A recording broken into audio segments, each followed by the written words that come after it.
Senate transcript, Wednesday, March 13th, 2024.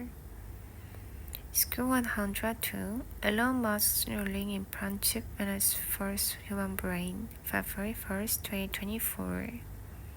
Reading aloud. Hello, lovely people. Let's rise up, login, and take the next 10 minutes to fuel our minds. It's Thursday, February 1st. I'm Cold Wire. This is 7:10. Happy Friday Eve. February marks 2 years since Russian President Vladimir Putin first ordered his troops into Ukraine for what he called a special military operation to demilitarize the country. According to U.S. intelligence assessment, Russia has lost 87% of the 360,000 active duty ground troops it had prior to the start of the war, but they persist. Ukraine remains heavily dependent upon support in the form of funding and munitions from its Western allies, including the United States. But further U.S. support is not guaranteed as Congress remains divided on sending more taxpayer dollars to fund Ukraine's efforts. As CNN Fred Pliken explains, the war is as intense as ever and seemingly far from over. In 2024, Russia's war against Ukraine is as brutal as it ever has been. Both sides are still taking heavy casualties and the battles are ferocious. The action has somewhat shifted though, from the south of the country more towards the southeast and east of the country. The Russians have unleashed another massive aerial campaign against sites here in Ukraine using drones, ballistic missiles, and also cruise missiles. The Ukrainians, though now, also fighting back, hitting some targets in Russia, like for instance the Belgrade region, where there have been some evacuations.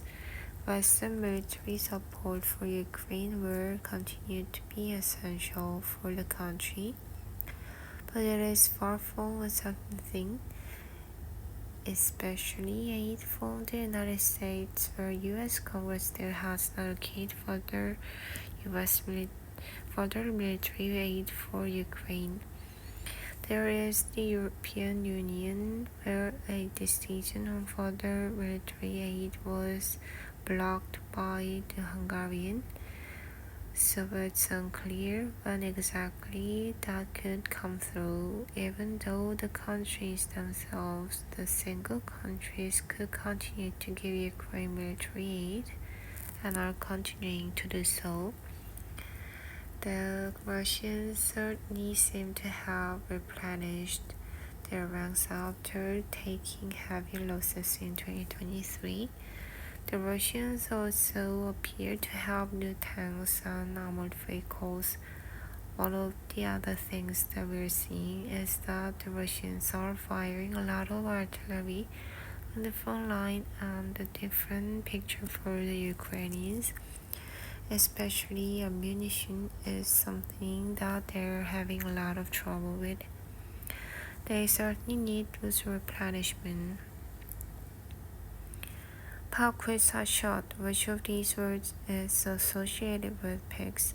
Bobo, bovine, pachyderm, porcine. If you pondered porcine, put your hooves up. While bobo is a type of dog, bovine relates to cattle, and pachyderms are thick-skinned, hoofed animals like elephants, rhinos, and hippos. Porcine relates to orsojas, piggies. For our next story, we turn to a controversial solution to an ongoing health dilemma, one for which pigs may be the answer. We are talking organ transplants. Now, each organ inside our body has specific function, right? And sometimes due to disease, accident, or other reasons, it doesn't work properly and needs replacement. So during organ transplantation, surgeons carefully remove a healthy organ from a donor and place it in the body of someone in need.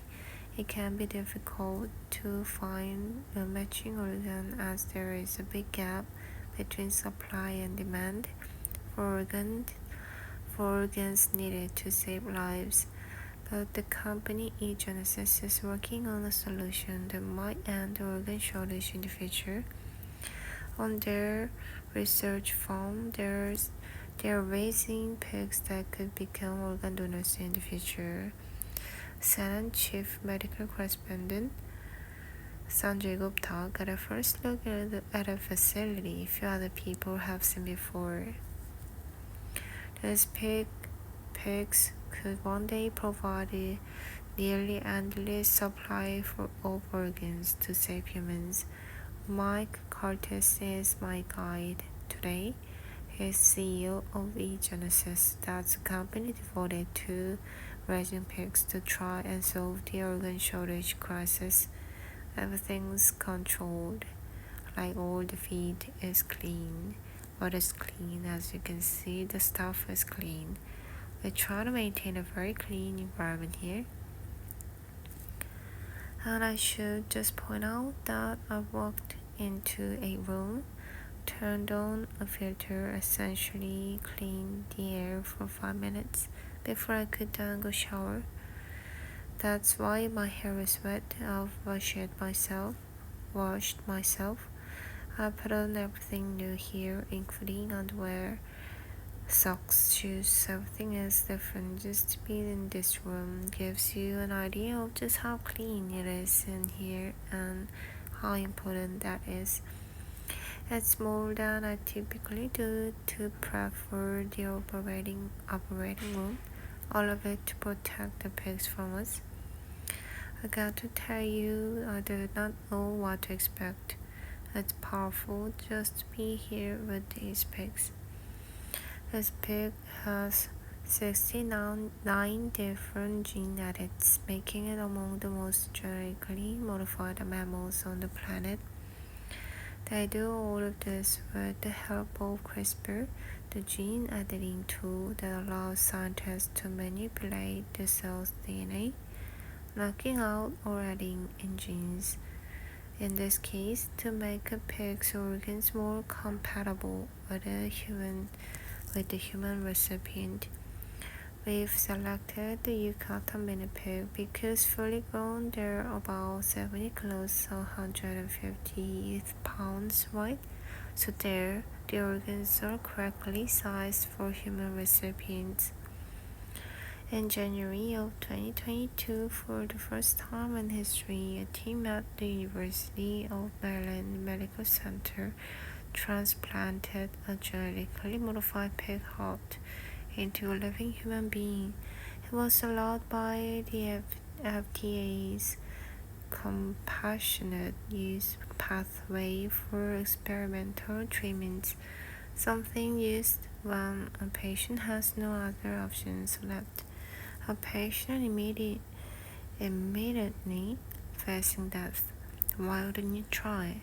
But how far are we still to this becoming a reality? I think for the right patient, we're going to see it in the next couple of years. Pigs that could save human lives. It's really extraordinary science. I mean, the combination of all these Nobel Prize discoveries, but it comes with its ethical challenges as well. How much should we be manipulating the genome and another species? How much should we be relying on animals to preserve and protect human life?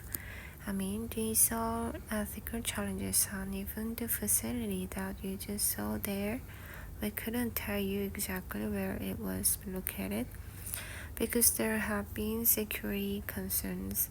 But at the same time, this is happening, and as you heard, it's happening pretty quickly. Perhaps over the next couple of years, we're going to hear more and more about animal organs being transplanted into humans.